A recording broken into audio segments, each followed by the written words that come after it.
আসসালামু আলাইকুম, আমি ইঞ্জিনিয়ার রাজীব আহমেদ খান।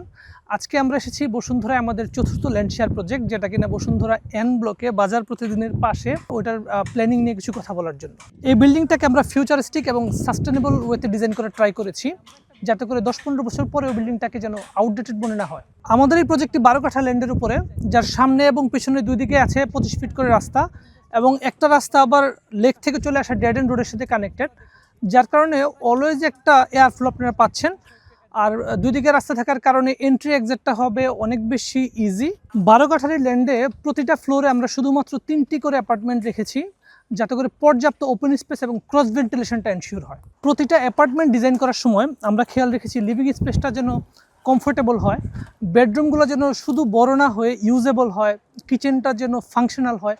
ওই দিকগুলো খেয়াল রেখে আমরা ডিজাইন করার ট্রাই করেছি। গ্রাউন্ড ফ্লোরটাকে শুধু পার্কিং ফ্লোর না ভেবে বিল্ডিংয়ে ঢোকার সময় যেন একটা সুন্দর এক্সপিরিয়েন্স হয়, সেজন্য থাকছে ডাবল হাইট এন্ট্রি দিয়ে একটা মেজানাইন ফ্লোর। যে মেজানাইন ফ্লোরটাকে আমরা ভেবেছি এটার মধ্যে একটা লাইব্রেরি থাকতে পারে এবং একটা কমিউনিটি গ্যাদারিংয়ের জন্য একটা স্পেস আমরা রাখার প্ল্যান করছি।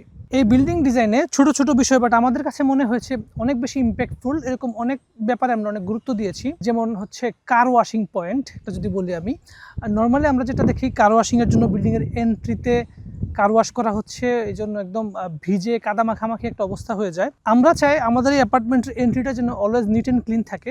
এই বিল্ডিংয়ে সেজন্য থাকছে ডেডিকেটেড কার ওয়াশিং জোন। এই বিল্ডিংয়ে আমরা যেহেতু বেসমেন্ট পার্কিংয়ের ব্যবস্থা রেখেছি, সেই কথাকে চিন্তা করেই গেস্টদের জন্য ডেডিকেটেড পার্কিংয়ের ব্যবস্থা রেখেছি। তাছাড়া হচ্ছে মোটর সাইকেলের জন্য, বাচ্চারা যে সাইকেল চালাবে ওদের সাইকেলগুলো রাখার জন্য ডেডিকেটেড পার্কিং স্পেস থাকবে। এই বিল্ডিংটাকে আরও অনেক বেশি ফিউচারিস্টিক এবং সাস্টেনেবল করার জন্য কমন এরিয়ার ইলেকট্রিসিটিটার জন্য আমরা হাইব্রিড সোলার সিস্টেম প্ল্যান করেছি, যাতে করে বিদ্যুতের বিলে অনেক বেশি সাশ্রয় হবে। তাছাড়া প্রত্যেকটা পার্কিংয়েই থাকছে ইভি চার্জিং পয়েন্ট। এই বিল্ডিং আমরা রেইন ওয়াটার হারভেস্টিং এর জন্য আলাদা একটা চেম্বার রাখবো, যেই পানিটা কিনা আমরা পরে বিভিন্ন গার্ডেনিং এর কাজে অথবা অন্যান্য টয়লেট ফ্লাশিং এই ধরনের কাজগুলোতে আমরা ইউজ করতে পারবো।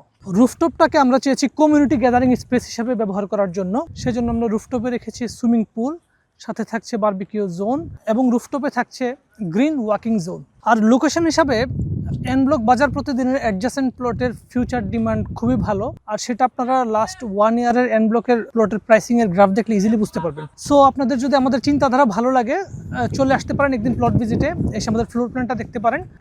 সো দেখা হচ্ছে, আল্লাহ হাফেজ, থ্যাংক ইউ।